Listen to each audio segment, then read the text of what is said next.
逼得起。I'm not friends, King Kong! On trigger motion! I've been playing FIFA since around 2007 when I got it for my birthday. It made me realize how cool and different the sport is, especially compared to the American sports that I'm normally watching. It made me fall in love with my now favorite team, Arsenal. Shut up, I don't want to talk about it. I'm sure we all have great memories of early 2010s FIFA, from pack openings to pink slips to bronze beasts to tournaments and everything in between. But now it just feels like a chore. Visa made a great video about nostalgia playing a part as to why FIFA just doesn't seem so good anymore, and it's a fair point to make that I agree with to a certain extent. However, I more so believe that the game now is just bad and not nearly as good as it once was. There was a time when FIFA was actually a genuinely decent game. In fact, there was a time period of multiple great FIFAs in a row, so how could FIFA go from a fun game of the late 2000s and early 2010s, including a golden generation from FIFA 12 to FIFA 17, where there was overall improvement as well as a growing esports scene, to this? Good place to win the ball here. What the hell happened? When I think of a video game, my first thought is, obviously, gameplay. How does it feel? Is it smooth? Are there any glitches? But when EA thinks of gameplay, well, they don't think of gameplay. But with a community like this who would rather have good graphics rather than a good game, I don't really blame them. The gameplay has been awful for years, with raging glitches, inconsistent gameplay that's been around since at least FIFA 15, and ungodly broken mechanics. I'm not saying FIFAs of the golden generation didn't have overpowered mechanics like crossing from FIFA 14 or the low driven shots from FIFA 17, but that's the thing. They were overpowered rather than completely broken. It's not just that the mechanics could be broken like the flick-up cross or bridging from just a few FIFAs ago, but there have been mechanics disguised as groundbreaking like directional run making, when that should be supplementary rather than the only way to make a diagonal run, or it could be the single worst mechanic put into FIFA, goalkeeper movement. I could make a 10-minute video over why goalkeeper movement is the dumbest thing imaginable, but to save time, I won't. But I could. But I won't. Okay, just real quick, this introduction of skill gap reducing mechanics started in FIFA 18, when before the game was released, some developers came out and said that they were improving crossing because it was too hard, and that they were improving penalties because it was too tough for some people. Penalties were too tough.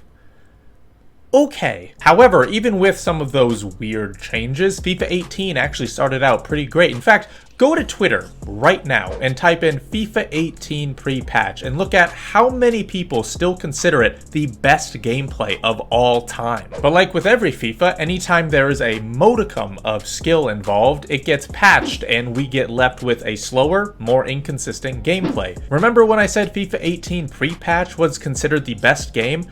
This is what it was after the first patch.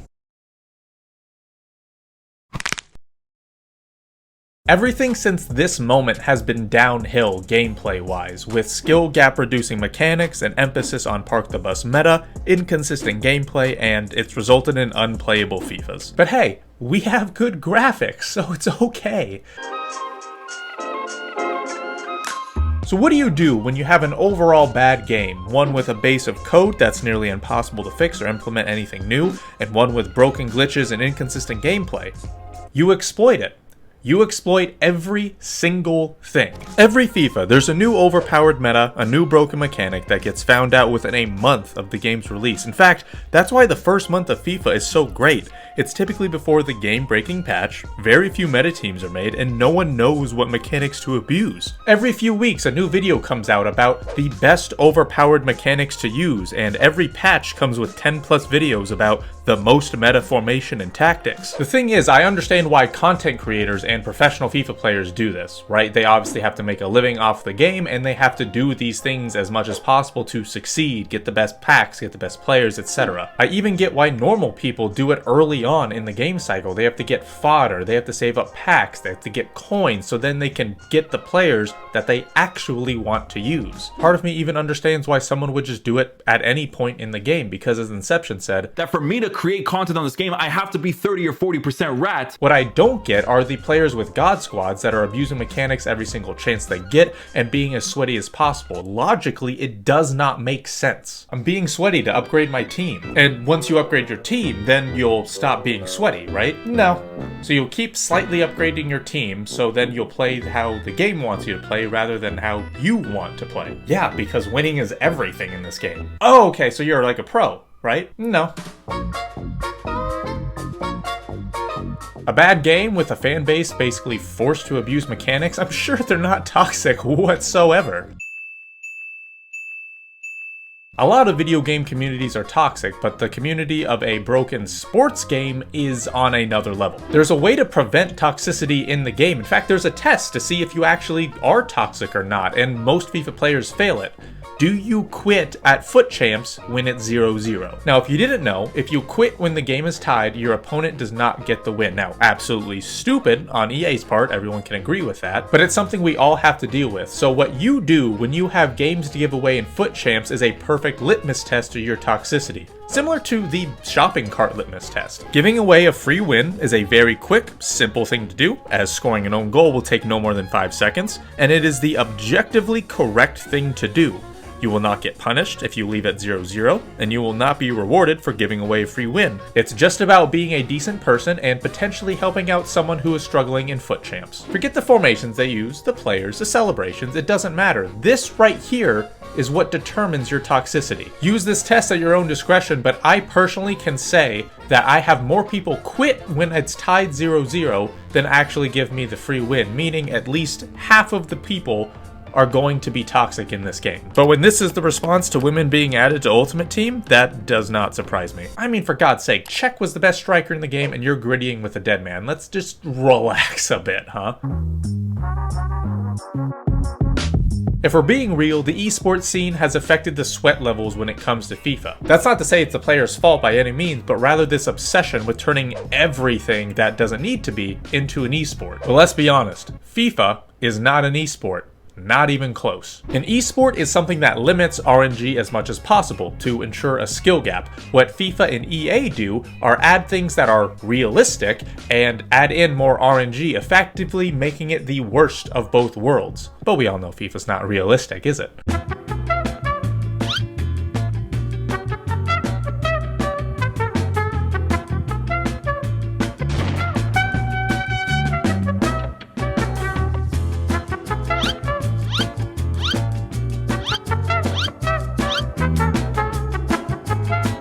When you have a game like this, one that's masquerading as an esport but also trying to be realistic at the same time, you piss off both sets of fans. You have the casual realistic fanbase that's wondering why the hell people can bike it directly from a corner consistently, and then you have professional players wondering why their 99 finishing Messi missed a sitter when they did everything correctly. Personally, I see issues with both sides. We do need a bit of realism in the game because I think conceding a bicycle kick from a corner on a regular basis is too much.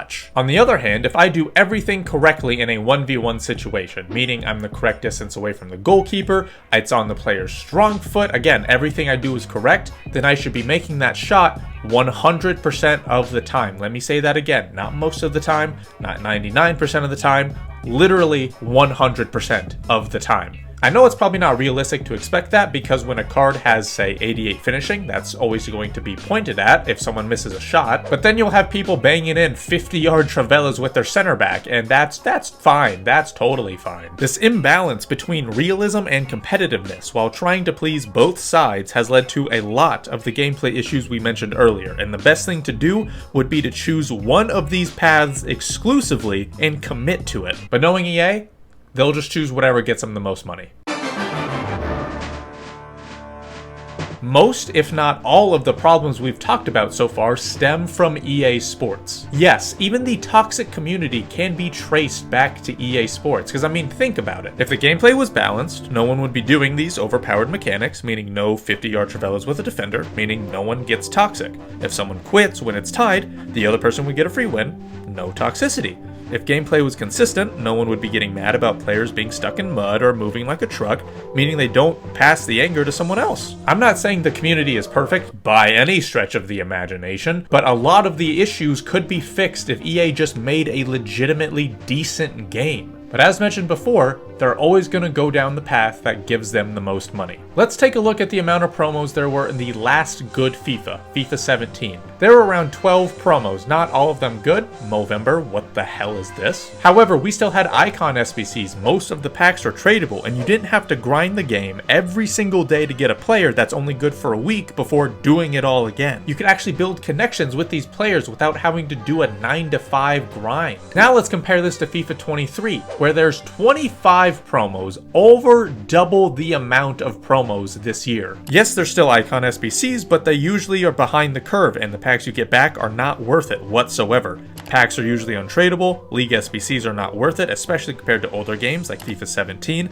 and it's a chore to get on the game. All of this so EA push you towards the FIFA points to help you so you don't do the tedious, monotonous grind that's not worth it 99% of the time. I won't even go into the whole FIFA point scandal thing because I think we all know they're a scam at this point. If you do want to check out some videos, there are plenty of them on YouTube. I think Visa also did another one on that, and I'll leave that in the description as well.